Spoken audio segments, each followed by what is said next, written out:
If you love that content, hit that like, bitch. Gang!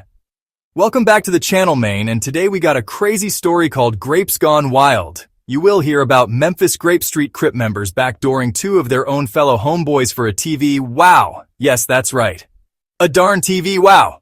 Well, y'all know how I get down. Let's get to the facts. Newlywed couple James and Danielle Alexander were a newlywed couple who have been dating since they were kids. According to their family and friends, the two of them fell in love with each other as soon as they met. The two of them would become inseparable. Their family and friends say the couple met at 6 years old and dated until they died. Wow. Yes, you heard that right. 6 years old, talk about true love. The couple grew up in Orange Mound. Orange Mound is a gang-infested community that will suck you into the gang life at an early age. And that's just what happened to the two of them. They would be sucked into the gang culture. Both of them would join the Grape Street Crips. Even though they were Crips in middle school, as they got older, they grew out of the Crips and into being blue-collared workers. The couple would work together cutting grass and landscaping. The couple would graduate from Melrose High School and begin their future together. They would go on to have 4 kids. James and Danielle would leave the gang life behind and focus on parenthood. The two of them really changed since high school, according to their family and friends. James and Danielle would get a house in the Orange Mound area in which they grew up. The couple also got married April 21st, 2014. Sadly, they wouldn't really get to enjoy it.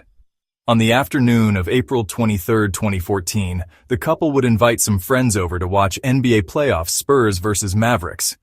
They invited some of their Grape Street Crip homeboys over to the new house. Ricky Durham, Devin Gary, and Kendrick Stark. All members of the Grapes would come over and chill. According to the paperwork, the 3 men came inside and was partying with the 2 victims when Ricky Durham came up with a plan to rob James and his wife. You see, this is where James and Danielle messed up. They trusted the fellow Grape Street gang members not to be savages. And that's what you can't do. Slippers count in Memphis. These young men ain't got $1 in their pocket. You can't show too much because they will attach a button and get active just to go buy a perk. And that's just what happened. Ricky Durham, being a real steppa and a top Grape Street member with real status, he would force the others to go along with his move. According to the paperwork, Devin Gary would fake like he had a phone call, go outside and start his car up to be ready as a getaway driver. Ricky Durham and Kendrick Starks would say inside and use the bathroom. The two of them would immediately jump out bathroom and go back in the living room armed with guns. They rushed in living room, shoved the guns in their faces, and demanded money. It's then when James started asking the 2 men, "Are you serious?"